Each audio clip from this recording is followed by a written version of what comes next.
I get a lot of mail about this one, The Lost Boy. It was the greatest, the most sensational news story of Wisconsin in the 1850s. It turned the world upside down right at that point. And what it did was it pitted old Wisconsin, the French, the British, the Métis, the half French, half Indian, against the new people, the Yankees. Now, are you all Dutch? No? Oh, yeah. Might be one. Well, my ancestors, and perhaps many of yours, came in that huge rush that came in after the Yankees took over the Fox River Valley and built it, and they needed people to work the factories. And they brought them in, and to their horrible surprise, they found out, the Yankees found out that these people, these immigrants that they brought in, liked to drink with women in taverns. And that was a complete shock to them, to their sensibility. This is why the Yankees left Wisconsin. And they did. There's very few. We had one Yankee family left in my hometown. And you don't find them, except in Neenah. You find them in Neenah. So, the man in the center is William Bonini, Italian. He married a German girl.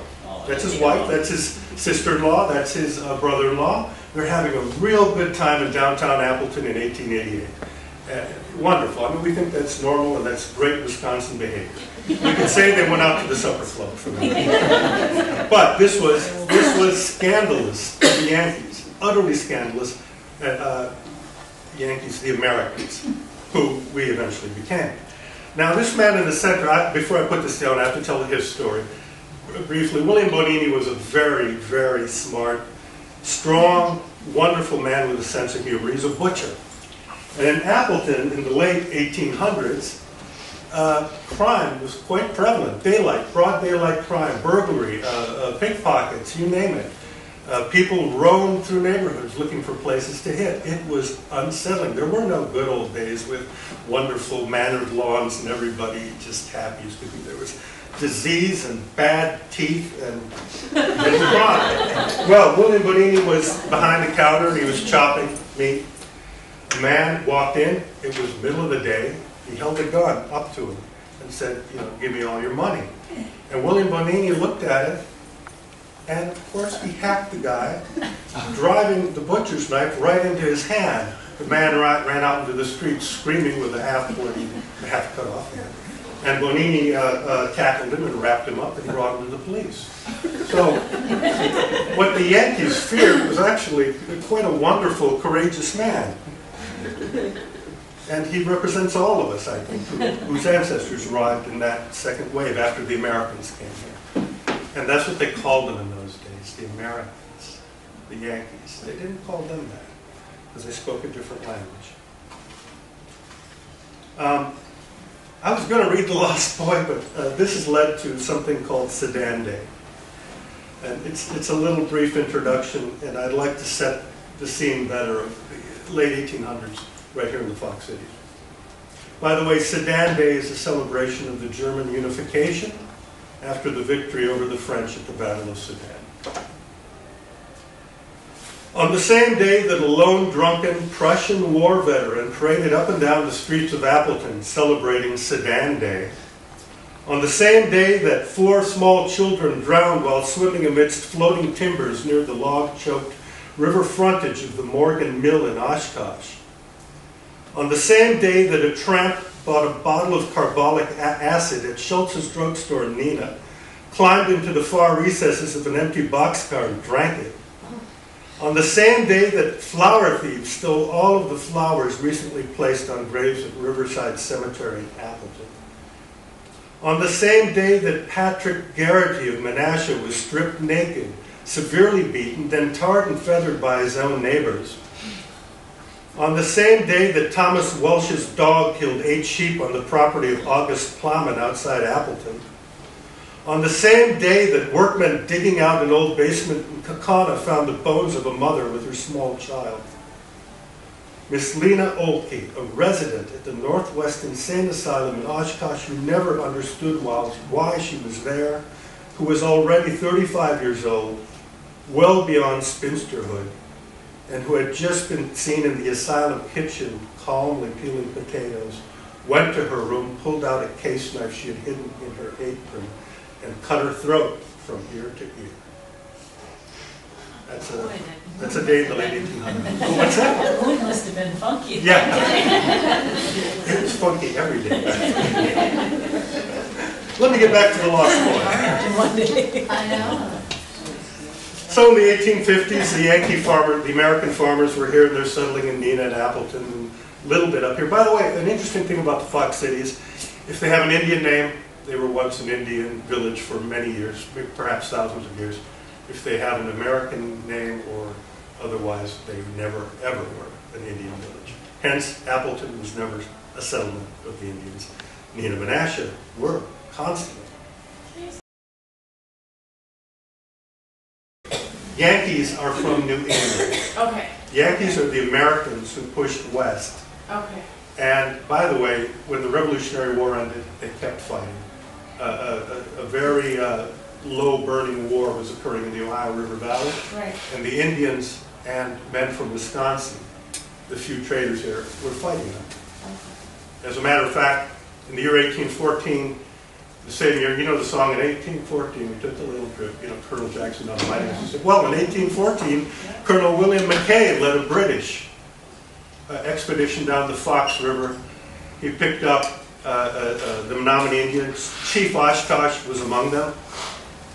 And several traders, British traders, French traders.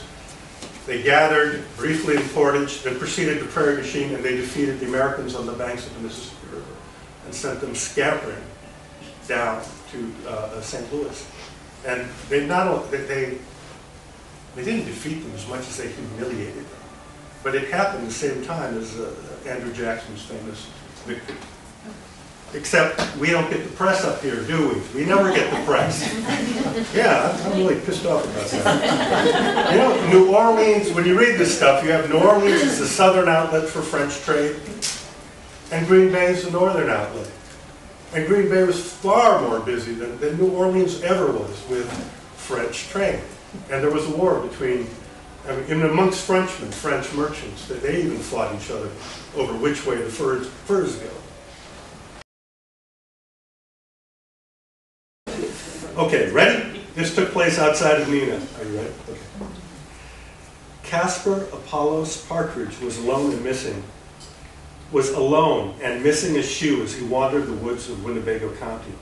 He was 4 years old. He couldn't find his mother, father, or sister. They were just there. He saw them. But now everyone was gone. He wandered the woods alone and was still wandering when it got dark. Alvin Partridge owned a timber lot in the town of Clayton on a finger of the Rat River, some distance from his farm in Vinland. In the spring of 1850, Alvin and Lucia Partridge and their small children, Caspar and Loretta, were collecting maple sugar in the woods of their timber lot. Alvin and Lucia busied themselves around a boiling kettle. Alvin looked away from the kettle and noticed his son poking a stick into the rotten hull of a fallen tree. He noticed that Caspar had lost a shoe, just like Jason of the Greek myths. Pelaius, beware of the lad with one shoe. Alvin knew the tale. In the 1800s, America was in the midst of a classics revival. The common man knew Greek mythology almost as well as he knew the Bible. And Caspar Partridge's middle name reflects this interest. Alvin smiled at the thought. He turned away and busied himself with the task at hand. Sometime later, he turned to Caspar. This time, the boy was gone. He called after him, then walked to where Caspar had been. He called again. The tone of Alvin's voice frightened Lucia. Caspar was a precious boy, a favorite of the neighbors and deeply loved by the extended Partridge family who had come to settle in Wisconsin. I can't believe I wrote that, Partridge family.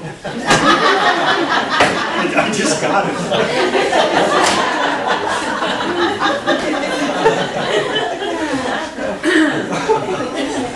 I don't know if I can read this. I won't picture them anymore. Okay. A dread settled on Lucia that soon turned to panic. She was certain her boy had been taken by Indians. Over the next few days, some 500 people from Winnebago Rapids, soon to be Neenah, and Vinland searched the fields and woods. They found 3 footprints on an anthill. The footprints were made by a small boy with one shoe. Not far away, they found a short stretch of moccasin prints. These were not unusual, as the Menominee also made maple syrup in the Rat River area. In 1850, small wandering bands of Menominee could still be seen roaming the valley. They were mostly reduced to begging and were regarded by fear by the newly arrived white settlers. William Converse Haygood wrote, "The tribe at this time consisted of 2,000 ill-nourished, poverty-stricken individuals, slipping in and out of growing white communities in search of food or cast-off clothing, periodically disappearing into the forest, where, from February to May, they made maple sugar or hunted the rapidly disappearing game." The government was trying to effect a final removal of the tribe. The Menominee were determined to remain in their ancient homeland.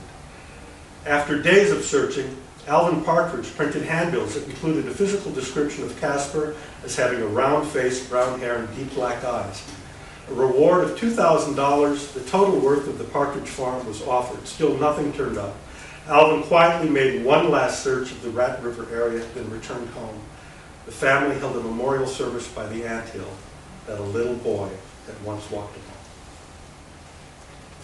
This story is really amazing. What happened next gripped this state for many years. Lucia was led to believe, I don't want to give everything away because I think you should read this. You get the book. Lucia was led to believe by a brother-in-law that the Indians had stolen her son. In reality, her son had died. And that led to a white family stealing an Indian child and forcing it, raising it, and forcing it to follow their ways. This child grew and naturally confused about his role in life. And no matter where he was, no matter where they moved, from Colorado to Ohio to Illinois, every summer, for some reason, he came back to Wisconsin and never quite hit here, his home, but something kept leading him back. It's a very sad story. It's quite involved, but I hope you can read it if you buy the book or get it at the library.